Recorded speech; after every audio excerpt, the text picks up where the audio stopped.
பொன்னி. இங்க பொன்னி அந்த தீபாவுடைய ஃபோட்டோ வச்சு அவங்க டீட்டெயில்ஸ்லாம் கலெக்ட் பண்ணுறாங்க. வீட்லயே போய் பார்க்குறாங்க. ஆனா வீட்ல பார்த்தா, இங்க பொன்னிக்கு செம ஷாக்கு. ஏன்னா வீட்ட விட்டு தீபா காலி பண்ணிட்டு போயிடுறாங்க. இங்க பொன்னியால என்ன பண்ணுறதுன்னு தெரியல. பொன்னி வீட்டை விட்டு வெளியே வரும்போது, அங்க சிவானி பாப்பா ஃபோட்டோ எடுக்கிறத பார்க்குறாங்க. அப்போ பொன்னிக்கு ஒன்று மட்டும் ஸ்ட்ரைக் ஆகுது. அப்போ சுந்தரம் இங்கே வந்திருக்காரு. சுந்தரம் வந்து இங்கே அவங்கள உஷார் பண்ணிட்டு போயிட்டார் போல அப்படின்னு நினைக்கிறாங்க. ஆனால் அப்போது இந்த விஷயத்தெல்லாம் பண்ணது சுந்தரம் தான். நமக்கு நல்லாவே புரிஞ்சு போச்சு. ஆனால் சுந்தரம் எதுக்காக இதெல்லாம் பண்ணாரு அப்படிங்கிறது மட்டும் தான் புரியவே இல்லை பொன்னிக்கு. சரின்னு திரும்பவும் அந்த நாடக கம்பெனிக்கே போகிறாங்க. போயிட்டு இது மாதிரி அந்த நீ கொடுத்த அட்ரஸில் போய் பார்த்தோம். அவங்க தீபாங்கிறவங்க இல்லை. ஆனால் தீபாங்கிற கூட இன்னொருத்தர் இருந்தார். அவங்க ஹஸ்பண்டா என்னன்னு தெரில. அவரோட டீல்ஸ் எங்களுக்கு வேணும் அப்படின்னு சொல்கிறாங்க. அது மட்டும் இல்லாமல் அவங்களுடைய ஃபோன் நம்பர்லாம் எங்களுக்கு தேவை அப்படிங்கிறாங்க. இங்கே பாரும்மா, நீ கேட்டேன்னு சொல்லிட்டு எங்கள்கிட்ட இருக்க வேலையெல்லாம் விட்டுட்டு அந்த பொண்ணுடைய நம்பர் எடுத்து கொடுத்தோம். அவங்களோட வீட்டு அட்ரஸ் கொடுத்துருக்கோம். வீட்டு அட்ரஸில் அவங்க இல்லை அப்படின்னா அவங்க எங்கே போயிருப்பான்னு எங்களுக்கு தெரியாது. இதுக்கு மேலே அவங்கள பற்றி எங்களுக்கு எந்த ஒரு விஷயமும் தெரியாது. அவங்க கூட வேறு யாரும் வரல. அவங்க தனியாக தான் இங்கே பதிவு பண்ணியிருந்தாங்க. இந்த கம்பெனியில் பதிவு பண்ணாமலும் நிறைய பேர் இருக்காங்க. எல்லாரையும் போயிட்டு நீங்கள் ஏன் பதிவு பண்ணல, நீங்கள் ஏன் நடிக்க வரலன்னு நாங்கள் கேட்டுட்ருக்க முடியாது. எங்கள்கிட்ட இந்த டீட்டெயில்ஸ் நாங்கள் கொடுத்துட்டோம், அவ்வளோதான். எங்களுக்கு இதை பற்றி வேறு எதுவும் தெரியாது. உங்களுக்கு பர்சனலாக பிரச்சனை இருந்துச்சு அப்படின்னா நீங்கள் அவங்கள தேடி போய் தான் பார்த்துக்கணும். தயவு செஞ்சு எங்களுக்கு இருக்கிற வேலையில் நீங்கள் போட்டு எங்களை டார்ச்சர் பண்ணாதீங்க. ஒழுங்காக இங்கேருந்து கிளம்புங்கன்னு சொல்லி பொன்னியை அமுச்சு விட்டுறாங்க. இங்கே பொன்னிக்கு என்ன பண்ணுறதே தெரில. வெளியே வந்து பேசுகிறாங்க சக்தி ஃப்ரெண்ட்ஸ்கிட்ட. என்னென்ன இப்படி ஆயிடுச்சு சிஸ்டர், நீங்கள் எதுவும் கவலைப்படாதீங்க. அவங்களுடைய ஃபோட்டோ நம்மள்ட்ட இருக்குல்ல, அதை வச்சு நம்ம வேறு ஏதாவது விசாரித்து பார்க்கலாம் அப்படின்னு சொல்லிட்டு அவங்க கிளம்பி போயிடுறாங்க. பொண்ணு இங்கே பார்லர் போகணும்னு சொல்லி கிளம்பிடுறாரு. அப்போ தான் சுந்தரம் காரில் உட்காந்துருக்கிறத அங்கே வேலை செய்வத்தை வந்து பார்க்குறாரு சுந்தரத்திட்ட. சார், நீங்கள் சொன்ன மாதிரியே பொன்னியை அமிச்சாச்சு அப்படின்னு சொல்லுவோம். சுந்தரம் உடனே பணத்தை கொடுத்து அனுப்பிவிடுறாங்க. அது மட்டும் இல்லாமல் அங்கே அந்த பொண்ணு கூட இருந்த இன்னொருத்தனுடைய டீட்டெயில்ஸை அவன் கலெக்ட் பண்ணி கொண்டு வந்து சுந்தரத்திட்ட கொடுத்துட்றான். சுந்தரம் அதை எரிச்சிடறாரு. எரிச்சது மட்டும் இல்லாமல் இங்கே யோசிச்சு பார்க்குறாரு. பொன்னி, நீ என்ன தான் என்ன எப்படியாவது மாட்டி ஒன்று ட்ரை பண்ணாலும் உன்னால என்ன எதுவுமே பண்ண முடியாது. ஏன்னா நீ அந்த தீபாவை பார்த்த உடனே தீபா எனக்கு கால் பண்ணி சொல்லிட்டா. ஸோ அப்போவே தீபாவை நைட்டாக வீட்டை காலி பண்ணி அவளை வெளியூருக்கு அமுச்சிட்டேன். இனிமேல் அவளை நீ என்ன நினச்சாலும் சரி கண்டே பிடிக்க முடியாது பொன்னி. உன்னுடைய கெடுவும் முடிய போகுது. அதுக்கப்புறம் உன்னை இந்த வீட்டோடு துரத்தி விட்டுருவேன். அதுக்கப்புறம் என்ன யாராலையும் கண்டே பிடிக்க முடியாது பொன்னி. அது மட்டும் இல்லை, இந்த தாஸுக்கும் பணத்தை ஏற்பாடு பண்ணிட்டேன். அவனுக்கும் பணத்தை கொடுத்துட்டேன் அப்படின்னா அந்த ஸ்வேதா பிரச்சனை இருக்காது. அப்புறம் நீ என்ன யோசிச்சாலும் சரி என்னை உன்னால் சிக்க வைக்கவே முடியாது பொன்னி. நீ நினைக்கிற மாதிரி நான் சாதாரண ஆள் கிடையாது அப்படின்னு சுந்தரம் அங்கேருந்து கார் எடுத்துகிட்டு போயிடாரு. பொன்னி பார்லருக்கு வராங்க. பார்லர் வந்தாலும் பொன்னிக்கு அதே மைண்ட் செட்டாக இருக்குது. கை கெட்டினது இப்படி சுத்தமாக வேஸ்ட்டாக போயிடுச்சு. இவ்வளோ நாள் அவங்க யாரும் தெரியாமல் கஷ்டப்பட்டோம். ஃபோட்டோ கிடச்சிது, அட்ரஸ் கிடச்சிது. ஆனால் அட்ரஸில் போய் பார்த்தா நைட்டாக காலி பண்ணி போயிட்டாங்க.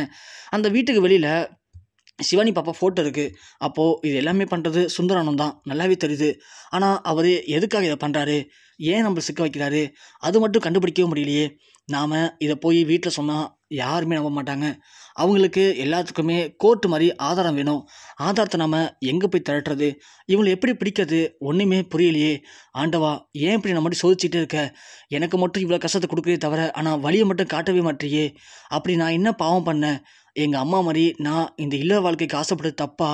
எங்கள் அம்மா மாதிரி நான் இப்படியே நினச்சி ஒன்றொன்றையும் மனசில் போட்டு குழப்பி அழுதுலே சாவணுமா? இதுதான் என்னுடைய பொறப்பா அப்படின்னு பொன்னி ரொம்ப ஃபீல் பண்ணிகிட்ருக்காங்க. அப்போன்னு பார்த்து பார்லர் ஓனர் வராங்க. பொன்னியை பார்க்குறாங்க. ஆனால் பொன்னி பார்லர் ஓனர் வந்துருக்கிறத கண்டுக்காமல் அவங்க பாட்டு யோசிச்சுட்டு உட்காந்துருக்காங்க. உடனே கூட வேலை பார்க்குறவங்க, பொன்னி பொன்னி இங்கே பாரு அப்படின்னு சொல்கிறதுக்குள்ளே அவங்க பொன்னியை உள்ளார சொல்லு அப்படின்னு சொல்லிட்டு உள்ளே போயிடுறாங்க. அவங்க பொன்னியை எழுப்பி விட்றாங்க. என்ன பொன்னி, என்ன பண்ணுறீங்க? என்னாச்சுக்கா? இல்லை, மேடம் வந்தாங்க, ஓனர் மேடம் வந்து உங்களுக்காக நின்னாங்க. நீங்கள் விஷ் பண்ணவும் இல்லை, அவங்கள பார்த்து ஏஞ்சிருக்கவும் இல்லை. ஒரு 2 நிமிஷம் நின்று பார்த்தாங்க. பார்த்துட்டு அவங்க ரூமுக்கு போயிட்டாங்க. உங்களை ரூமுக்குள்ளே வர சொல்லியிருக்காங்க, போங்க. என்னாச்சு, உடம்பு சரியில்லையா பொன்னி? இல்லைக்கா, அந்த விஷயத்தை பற்றி யோசிச்சுட்டு இருந்தேன். ஐயோ பொன்னி, நீங்கள் உள்ளே போங்க, மேடம் தான் சொல்ல போகிறாங்க அப்படின்னு சொன்னதும் பொன்னி ஒன்று டீ போட்டுட்டு உள்ளே போகிறாங்க. உள்ளே வரா மேடம். வா பொன்னி, என்னாச்சு, ஏன் ஒரு மாதிரி டல்லாக இருக்கு காலையிலேயே? இல்லை மேடம், இந்தாங்க டீ சாப்பிடுங்க. பொன்னி, உங்ககிட்ட நான் கேட்டது என்னாச்சு உனக்குன்னு கேட்டேன். இல்லை மேடம், ஒன்றும் இல்லை மேடம், டீ சாப்பிடுங்க மேடம். பொன்னி, நான் உங்ககிட்ட ஒரு ஓனர் மாதிரி நடந்துக்கல. என்னுடைய வாழ்க்கை என்ன நடந்துச்சோ அதுதான் உன் வாழ்க்கையும் நடந்திருக்கு. அப்படி இருக்கும்போது நான் உங்ககிட்ட ஒரு ஃப்ரெண்ட்லியாக பழகிறேன். நீ மட்டும் ஏன் பொன்னி என்ன ஒரு ஃப்ரெண்டாக நினைக்க மாட்டேற? நீ உண்மையிலுமே என்னை ஒரு ஃப்ரெண்டாக நினச்ச அப்படின்னா உனக்கு என்ன ஆச்சு, என்ன பிரச்சனை, ஃபஸ்ட்டு எனக்கு சொல்லு. நீ மேலே உட்காரு, இந்த டீ நீ சாப்பிடு. இல்லை மேடம், எனக்கு டீ வேணாம், நீங்கள் சாப்பிடுங்க மேடம், இது உங்களுக்காக போடுது. பொன்னி, நான் சொல்கிறேன்ல, டீயை ஃபஸ்ட்டு நீ சாப்பிடு. உன்னை பார்த்தாலே தெரியுது நீ காலை சாப்பிடல தானே? இல்லை மேடம் அது வந்து சரி ஃபஸ்ட்டு டீயை சாப்பிடும் போல. இல்லை மேடம் நீங்கள் சாப்பிடுங்க நான் போட்டுக்கிறேன். பொன்னி நீ சாப்பிடு பொன்னி முதல்ல. பொன்னியும் டீயை சாப்பிட்றாங்க. என்னாச்சு பொன்னி இப்போ சொல்லு என்ன பிரச்சனை உனக்கு? இல்லை மேடம் நான் ஏற்கனவே சொன்னேன்ல என்னுடைய கல்யாணத்தப்போ ஒரு பிரச்சனை நடந்துன்னு சொல்லிட்டு. ஆமாம் சொன்னேன். அந்த கல்யாணத்தை நிறுத்தத்துக்கு ஒரு சினிமா ஆர்டிஸ்ட் வந்தாங்க. சரி அவங்களுடைய ஃபோட்டோவை நேற்றி நம்ம பார்லருக்கு வந்தாங்க. என்ன நம்ம பார்லருக்கு வந்தாங்களா? ஆமாம் மேடம். அங்கேருந்து சிசிடிவி கேமரா மூலிமா ஃபோட்டோ எடுத்துகிட்டு போயிட்டு அந்த இதில் கேட்டோம். அந்த கம்பெனிலேயும் அவங்களோட அட்ரஸ் கொடுத்தாங்க. ஆனால் போய் பார்த்தா நைட்டாக அவங்க வீட்டை காலி பண்ணிட்டு போயிட்டாங்க. அவங்களுக்கு எப்படி தெரியும் பொன்னி? அதான் மேடம் எனக்கு தெரிஞ்ச ஏதோ ஒரு எதிரி ஒருத்தன் இருக்கான். அவன் தான் அதுக்கு முன்னாடியே போய் அவங்கள அலாட் பண்ணி அவங்கள அங்கேருந்து அமுச்சு வச்சிட்டான். இப்போ எனக்கு என்ன பண்ணுறதுன்னு தெரில. அவங்களுடைய ஃபோன் நம்பரும் இல்லை. அவங்கள எப்படி கண்டுபிடிக்கிறதுனே தெரில. இத்தனை நாள் வரைக்கும் அவங்க யார் என்னன்னு தெரியாமல் இருந்துச்சு. இப்போ அவங்க ஃபோட்டோ என்கிட்ட இருக்குது. அவங்களோட பேர் தெரியும். ஆனால் அவங்க எங்கே போனாங்க என்னன்னு ஒன்றுமே புரியல மேடம். அதான் ரொம்ப கவலையாக இருக்குது. இந்த கடவுள் ஏன் என்னை மட்டும் இப்படி சோதிச்சுட்டு இருக்காருன்னு தெரியல. கடவுள் எனக்கு ஒரு பிரச்சனையை கொடுக்குறாரு. வேண்டான்னு சொல்லலை. அதை தீர்க்கறதுக்கு ஒரு வழியும் காட்டினா நல்லாயிருக்கும். ஆனால் பிரச்சனையை மட்டும் தான் கொடுக்குறாரு தவிர எனக்கு வழியே காட்ட மாட்டாரு மேடம். எனக்கு ரொம்ப கஷ்டமாக இருக்குது மேடம். பொன்னி அப்போல்லாம் ஃபீல் பண்ணக்கூடாது பொன்னி. நான் இருக்கல உனக்கு.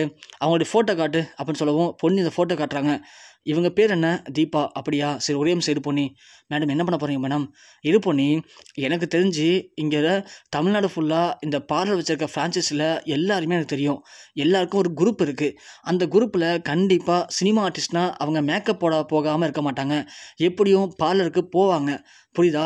இந்த ஃபோட்டோவை அந்த குரூப்பில் அனுப்பி இது மாதிரி எனக்கு தெரிஞ்சவங்க மிஸ் ஆகிட்டாங்க. இல்லைனா அவங்க ஒரு சினிமா ஆர்டிஸ்ட்டு. ஸோ அவங்கள வச்சு நான் ஒரு ஆடு பண்ணணுன்னு இருக்கேன். யாரெல்லாம் தெரியுமோ அவங்க உடனே எனக்கு அவங்களுடைய நம்பர் ஷேர் பண்ணுங்கள் அப்படின்னு சொன்னால் கண்டிப்பாக பொன்னி ஏதோ ஒரு குழு கிடைக்கும். ஒரு நிமிஷம் இரு அப்படின்னு சொல்லிட்டு இங்கே அவங்களுடைய அந்த பார்லர் வாட்ஸ்அப் குரூப்பில் அந்த ஃபோட்டோவை ஷேர் பண்ணுறாங்க. இது மாதிரி என்னுடைய பார்லருக்கு புதுசாக ஒரு ஆடு எடுக்கலான்னு இருக்கேன்.